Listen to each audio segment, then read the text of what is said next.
afternoon, everyone, from Trustmark Park in Pearl, Mississippi. It's time for the 3A High School State Baseball Championship Series between the Sumrall Bobcats and the Mooreville Troopers. Sumrall comes in here as the South State champion, something that they tried to accomplish last year, only to be thwarted by their Lamar County rival Purvis Tornadoes. But the Bobcats in Larry Knight's second year have made it to the big show.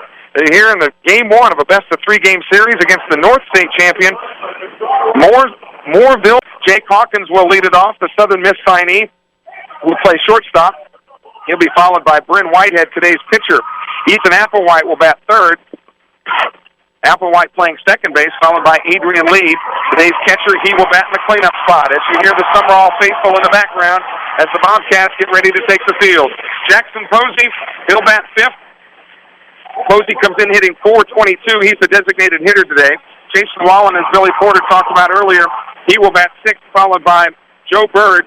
Jim Roseberry playing right field will bat eighth, and Michael McGrew, the center fielder, will bat ninth for Coach Larry Knight. Make no mistake about it, if you happen to be a burglar out on parole or anything, this is the day to hit up Sumrall because there is nobody in Sumrall. They're all here at the ballpark today.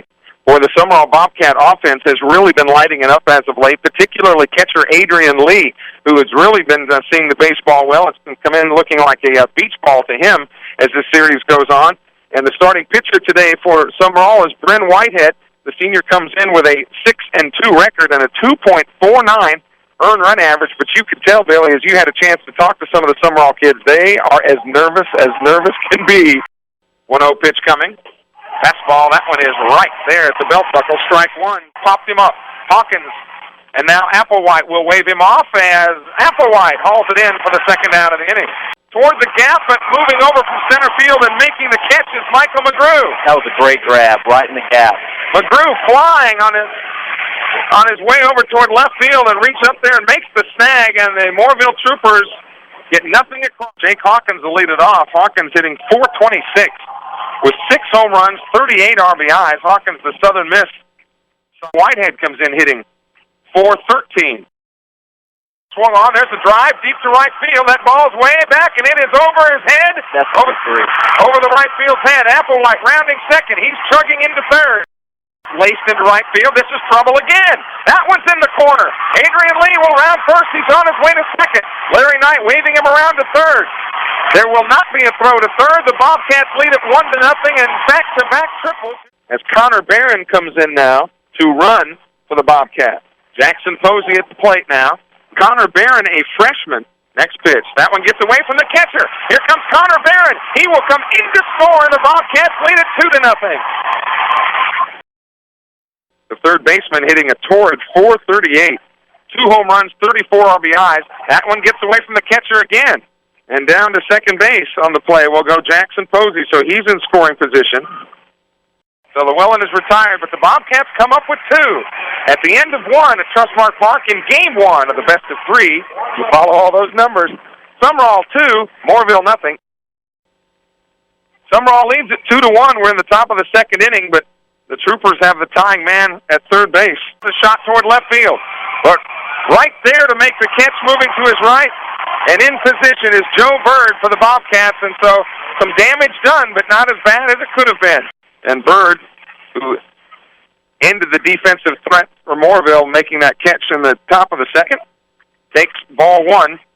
Bird came into the series hitting .360 with 3 home runs and 26 runs batted in. Swung on, little grounder toward third, and underneath the glove of the third baseman, Tyler Moore. That'll be an E5, but Roseberry is on base. 0-1 pitch, swung on, shot right back up the middle. McGrew comes through with a base hit. Have runners at first and second now with 1 man out, and here comes Hawkins. They got Hawkins by maybe a half step, but that'll do it. The Bobcats made some noise but couldn't convert. Left-hander Luke Lowry takes the hill with the bases loaded. Fastball called, strike 3 on the outside corner. Now they've got the man coming from third. The throw home, he is out at home. The Bobcats cut it off, and Hawkins threw a strike to the plate, and they got the man coming from third, and that's the inning. But Mooreville does come up with a run to take the lead. We go to the bottom of the third. It's the Troopers 3, the Bobcats 2. There's another one, and he was waiting on it that time and slapped it into center field for a base hit. Very deliberately, Cody Franks comes set and brings it. Swung on, there's a drive to center field, but playable. Breaking ball, Lee stabs it, goes to shortstop. Should be routine. It's at the end of 3. It's Moorville 3, Summerall 2, popped up to the infield. Llewellyn calls for it and hauls it in, actually standing right in front of Jake Hawkins in the shortstop position. So Lowry in the lineup hitting in Roseberry's spot. And it's inside, 4 straight pitches. Lowry draws a walk. Dominique Griffith. Griffith, the speed merchant, down at first base. Swung on, a little flare, out over the second baseman's head and into right field. Griffith rounding second and will be held. Ground ball into right field, base hit. Larry Knight waving Griffith around third. No play at the plate.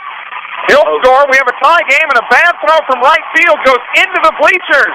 Hawkins is awarded third on the overthrow. The Bobcats have come up with 2 to take the lead at the end of 4. It's Summerall 4, Moorville 3. Beautiful bunt, putting right down the line, fielded by the pitcher, and he will run over to the first base line and make the tag. They try to get him from first to third, and he is out going from first to third. Llewellyn got there just as the ball got there and slapped the tag on Kingsley. Swung on, that's a base hit into left field if it stays fair. It drops fair just inside the line. Applewhite rounding first on his way to second with a stand-up double to lead it off here in the bottom of the 5th inning. 2-1 pitch coming. Fastball, swung on, ground ball towards short. Stopped and stopped only. Runner going. Chopper, ground ball to short. They'll bring it to the plate. The throw is offline. The run scores. Applewhite steps on home, and the Bobcats lead it 5-3. Adrian Lee scores ahead of Jackson Posey, but getting all the way around to third on the play is Llewellyn. That one gets away from the catcher. Here comes Llewellyn from third, and the Bobcats lead it 7-3. In a perfect world, you want your team to be peaking at the time of the state championship.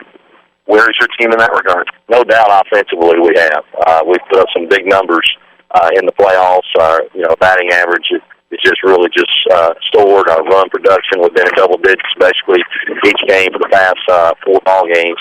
Our pitching's been good enough, and our defense has been solid all year. So, I really said all along, if we ever hit 1 through 9, that would be very dangerous offensively. And, we kind of went through the year, and a couple of guys would be hot and others weren't, and vice versa. And then through the playoffs, we've been pretty steady 1 through 9. Breaking ball swung on, ground ball to short. Hawkins fields it, throws to second for the out, and the Bobcats have won game 1 of this series, 8-3. Summerall takes a 1-game-to-none lead in this best-of-3 game affair, and is now just 1 game away from the first state championship in school history. Summerall beats Moorville 8-3. Really, they all chipped in offensively. Lowry retired the last 13 men in a row that he faced for Moorville, 6 via the strikeout. And that is astonishing, especially since he's just a freshman. While the Bobcats are 33-6, but the 33rd win was the biggest one because it brings them 1 win closer to the coveted 3A state championship, a state baseball championship that Summerall has never been able to win. The Bobcats lead this best-of-3 game series 1-game-to-none, and they look to sweep it tonight when they send senior Jim Lindsay Roseberry to the Hill. The last title of any kind that the Bobcats have won was on the hardwood of the basketball court sometime in the mid-1970s. So the Bobcat team and Bobcat fans, this is kind of uncharted waters for them, but so far it seems like a very comfortable fit for the Bobcats. They've done well. When Larry took over a year ago, you could see the transition. You could see not only the players, but the town, the community itself, start to feel comfortable, start to believe in what was going to happen. Well, everybody in Summerall is here tonight. There's no doubt about it. The Bobcat Nation was on its way early this afternoon. Summerall will serve as the visiting team in tonight's contest. Chop on, swung in, base hit into right field. Little chopper down the third base, fair. Fielded, throws to first, not in time. Whitehead beats it out, and then Hawkins goes on to third on the play. Swung on, chopper toward third, fielded by Kyle Moore. Long throw to first, not in time. Adrian, you have been tearing it up lately. Tell me about it. I had a great feeling. I changed my stance up a little bit because Coach changed my stance, and just been working really hard and BP and just taking it off the tee. A lot of guys tell me they don't ever want to hit cleanup because if they don't hit well, then there's a lot of pressure hitting the 4-hole. What about you? I love it. I see a lot of fastballs, not too much off speed. I like the fastballs. Here's the 1-1. Swung on, chopper towards short. Hawkins to his left. Throws to first, coming off the bag to make the tag for the Bobcats. What a play by the first baseman, Michael McGrew. Next pitch to Posey. A little flare out toward left field. That'll drop for a base hit. And for the second consecutive inning, the Bobcats have their leadoff man aboard. It's always important because the leadoff guy can get on, make things happen. Jake Hawkins. Your game up. It's going through your mind here about an hour before game time. We know we got to come out here ready to play. We know they're not going to lay down. Yeah, but I think everybody was kind of surprised. It seemed a little easy for that first game. And you guys starting 7 seniors and then starting 4 freshmen. Well, tell me about that. Well, I don't know. We knew we couldn't take them for granted, then have 4 freshmen starting. It's just your baseball. I mean, anybody can lose, anybody can win. When we're there the week, we know we're going to have to come out here and play our thing no matter who they start. You know, the whole community's talking about the fact that this town has never had a state baseball championship. But how much of that hoopla and sort of outside talk do you guys get wrapped up in, if at all? Seeing how some of the small town going to restaurants or gas stations, you know, they're all talking about it, you know. But it's good in a way that you have everybody here supporting you. Seeing how we had 400 or 500 fans here last game, that helped out a lot. Dominique Griffith will come in and run for Jackson Posey. Swung on. There's laced into right field. Base hit. Llewellyn comes through. The drive into left field. That's a base hit. That'll drop. 1 run will score. Here comes the throw to the plate. The second trail man. It will be cut off. 2-run score, and the Bobcats lead it 4-0. We go to the bottom of the 4th. Bobcats 7, Troopers nothing. Drive to center field. Adrian Lee backing up about 6-7 steps. Hauls it in to make the catch. And the ball coming back into the infield. Roseberry will cut it off. Hold more at third. Swung on toward Hawkins at short. He's got it. Gobbles it up right at the bag at second. Throws to first, and that retires the side. Ethan, you're a senior too, and you guys have got it right here in grasp. How much have you guys really thought about what you're about to play for, or you focused on is it just one game? Well, it's kind of both, actually. I'd be lying, if I said it weren't being a state championship, but we try to approach it, it's just baseball, come out here and play our game, and we feel like we do that, and we think we come out on top. I was a little bit surprised at how loose you guys were on the bus all the way up there. Pretty relaxed, and showing a lot of points for a school that's not used to being where it is right now. The town has talked about nothing but this. And it doesn't seem to me like you guys are too rattled or listening too much to the outside talk, true?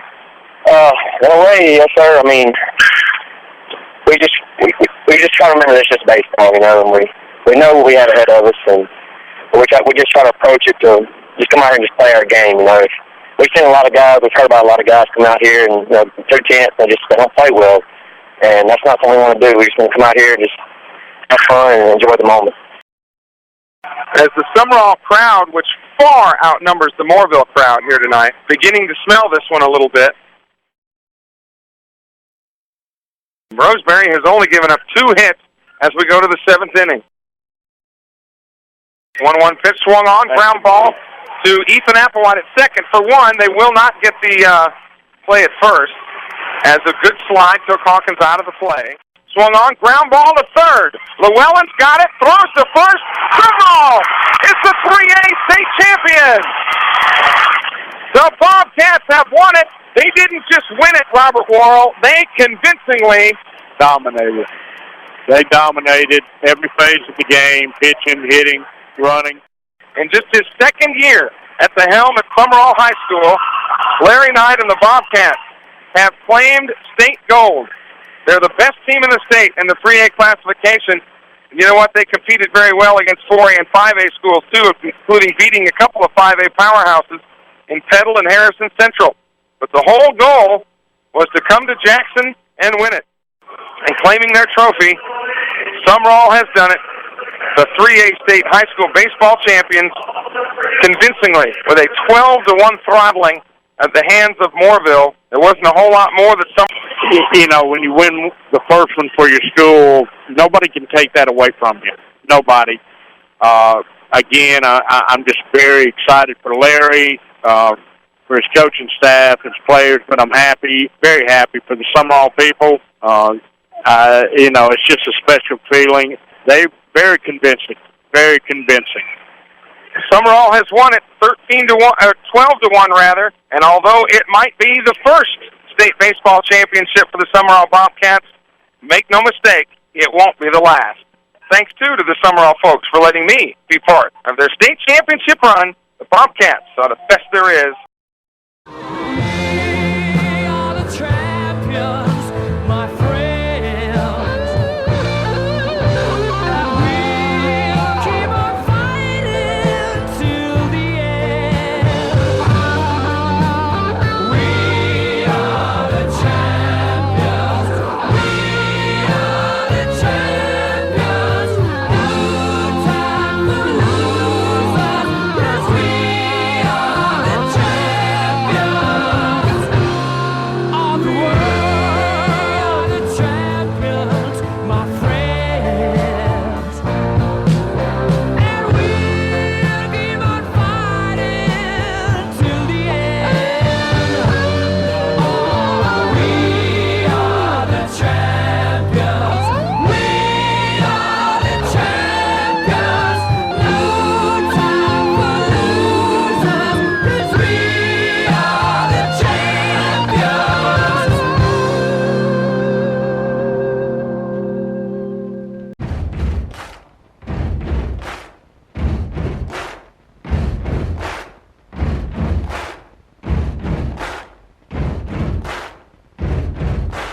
Buddy, you're a boy, make a big noise playing in the street. Gonna be a big man someday. You got mud on your face, you big disgrace.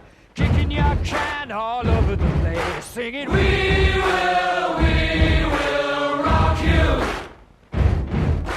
We will rock you. Buddy, you're a young man, hard man, shouting in the street. You're gonna take on the world someday. You got blood on your face, a big disgrace, waving your banner all over the place. We will rock you. Sing it out. We will rock you.